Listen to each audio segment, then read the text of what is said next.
इस तरह की स्थिति एक ज़माने में हमारे कश्मीर में भी बनाने की कोशिश की जाती थी, लेकिन आज आप जाइए, जाकर के देखिए नरेंद्र मोदी जी के राज में किस तरह से वहाँ पर सुख शांति है। नरेंद्र मोदी जी के नेतृत्व में किस तरह से वहाँ पर जो है वो आपको खुशहाली देखने के लिए मिल जाएगी। तो वही खुशहाली बंगाल भी मांग रहा है, क्योंकि बंगाल में जो है वो पूरी तरह से जंगल राज छा चुका है। बंगाल को अब राष्ट्रपति शासन की ज़रूरत है, क्योंकि वोट बैंक के तुष्टीकरण के लिए, वोट बैंक की राजनीति करने के लिए इसका ये हरगिज़ मतलब नहीं है कि आप 33% को कुछ करने के लिए बाकी के 67% का गला दबा दें। तो ये संभव नहीं हो सकता। बिल्कुल बंगाल के जंगल राज को ख़त्म करने के लिए मैं प्रार्थना करूंगा भारत देश के यशस्वी प्रधानमंत्री भारत की महामहिम राष्ट्रपति महोदया से कि वो बंगाल में राष्ट्रपति शासन लगाएं।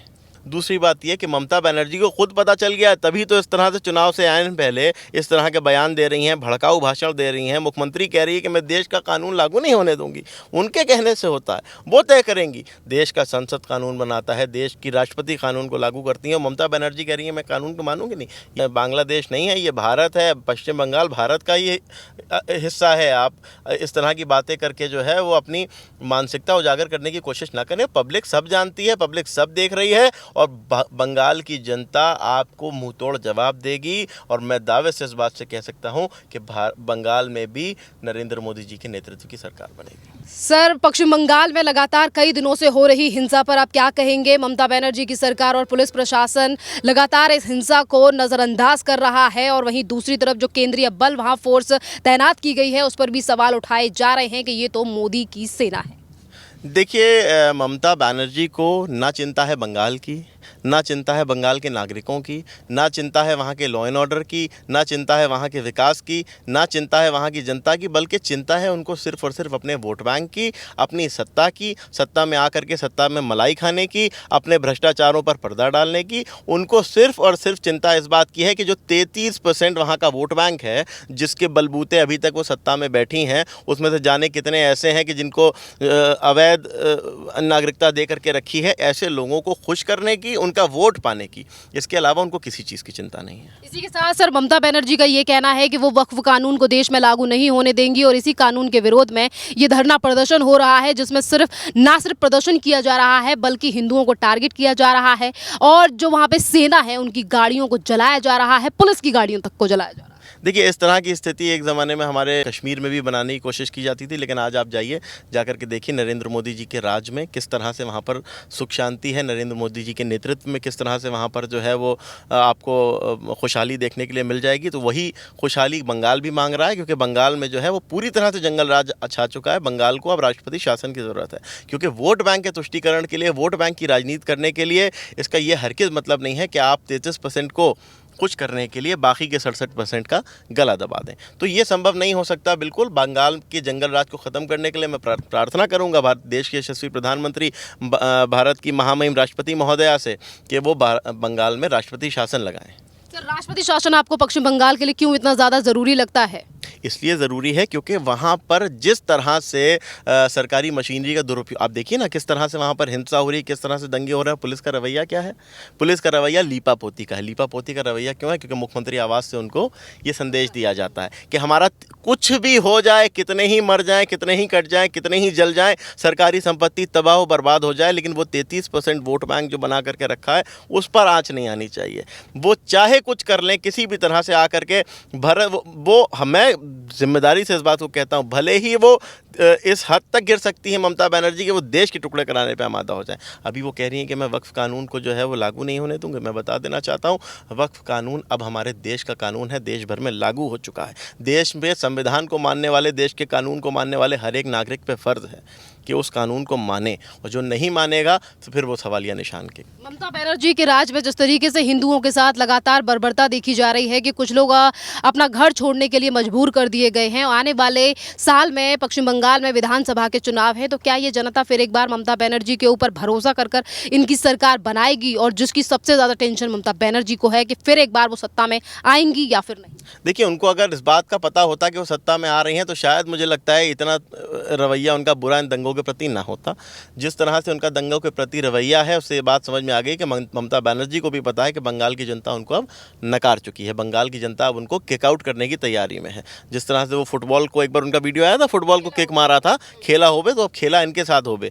और दूसरी बात ये कि देखिए, वोट बैंक खुश करने के लिए अगर आप देश के संविधान के साथ खिलवाड़ कर रहे हैं, वोट बैंक खुश करने के लिए अपने स्टेट के लॉ एंड ऑर्डर के साथ खिलवाड़ कर रहे हैं, अगर वोट बैंक को खुश करने के लिए आप ऐसी स्थिति बना रहे हैं कि जहां पर जो है वो बहुसंख्यकों को पलायन की स्थिति आ गई हो, तो फिर आप जानिए कि आप कश्मीर जैसे पुराने कश्मीर जैसे हालात बंगाल में बनाने की कोशिश कर रहे हैं। लेकिन आप ये जान लीजिए कि अब देश की गद्दी पे एक ऐसा नेता विराजमान है कि जिसने कश्मीर की खुशहाली, कश्मीर को वापस धरती का स्वर्ग बना दिया। बंगाल को सुधारने की जिम्मेदारी भी उन्हीं कंधों पर है और मुझे विश्वास है कि आगामी चुनाव में ममता बनर्जी को मुंहतोड़ जवाब बंगाल की जनता देगी और वहाँ पर भारतीय जनता पार्टी के नेतृत्व की सरकार बनेगी, नरेंद्र मोदी जी के नेतृत्व की सरकार बनेगी। पश्चिम बंगाल में हो रहे दंगों पर ज्यादा ध्यान ना देते हुए ममता बनर्जी ने कहा कि वक्फ हमारे राज्य के और देश के अल्पसंख्यकों का हक छीनना चाहता है ये कानून, इसीलिए हम अल्पसंख्यकों की रक्षा करेंगे। और बात यहाँ पर रही बंगाल से आए हुए लोगों की, उन्होंने सीधे तौर पर कहा कि ये जो अल्पसंख्यक हैं जो सालों पहले बांग्लादेश से आए थे, इनकी रक्षा करना हमारा हक है क्योंकि ये सटा हुआ देश है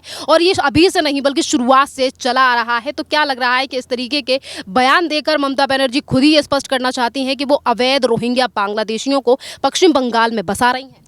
देखिए, ये जो खुद को मुसलमानों का रक्षक कह रही हैं, वास्तव में मुसलमानों की रक्षक नहीं भक्षक हैं। ये मुसलमानों का जो है, ये मुसलमानों के कातिल हैं। गले लगा करके पीठ में छुरा भोंकने का काम ऐसे तथाकथित नकली झूठे सेक्युलर करते हैं। ये मुसलमानों के वक्फ की रक्षा करेंगी जिन्होंने 70 साल वक्फ को लूटने का काम किया। ये मुसलमानों के वक्फ की रक्षा करेंगे। आप जाइए, जा कर के सर्वे कीजिए, देखिए तो किस तरह से मुकदमे दर्ज हैं। आप जाकर के देखिए तो किन लोगों पर वक्फ की चोरी के मुकदमे दर्ज हैं। आप जाइए, देखिए, सर्वे कीजिए, वक्फ बोर्डों में जाइए, बंगाल के वक्फ बोर्ड में जाइए, यूपी के दोनों वक्फ बोर्डों में जाइए, बिहार में जाइए, जहां जा करके आप चेक करेंगे उसमें आपको 90% मुकदमे इन्हीं जैसे तथाकथित सेक्युलर दलों के नेताओं पर मिल जाएंगे। ये रक्षा करेंगे वक्फ की। वक्फ की रक्षा करना होता तो आज मुसलमानों के उद्धार में वक्फ की संपत्तियों को इस्तेमाल करते, लेकिन नहीं किया। अपनी रोटियां अपने घर चलाने के लिए इस्तेमाल किया।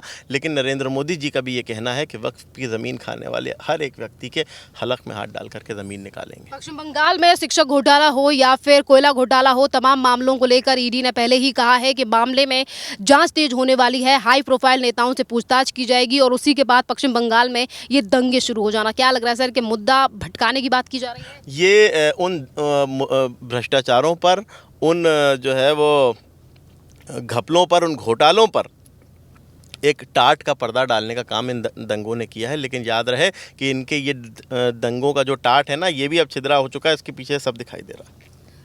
आप सर उत्तर प्रदेश से आते हैं। उत्तर प्रदेश में जब छुटपुट घटना हो जाती है तो राहुल गांधी से लेकर अखिलेश यादव उस राज्य में, उस जगह में जाने के लिए, उत्तर प्रदेश के किसी भी क्षेत्र में जब कुछ घटना होती है तो वहां जाने के लिए आमादा हो जाते हैं। आज पश्चिम बंगाल में इतने बुरे हालात हैं, किसी विपक्षी पार्टी ने नहीं कहा कि हम वहां पे जाके हालातों का जायजा लेंगे।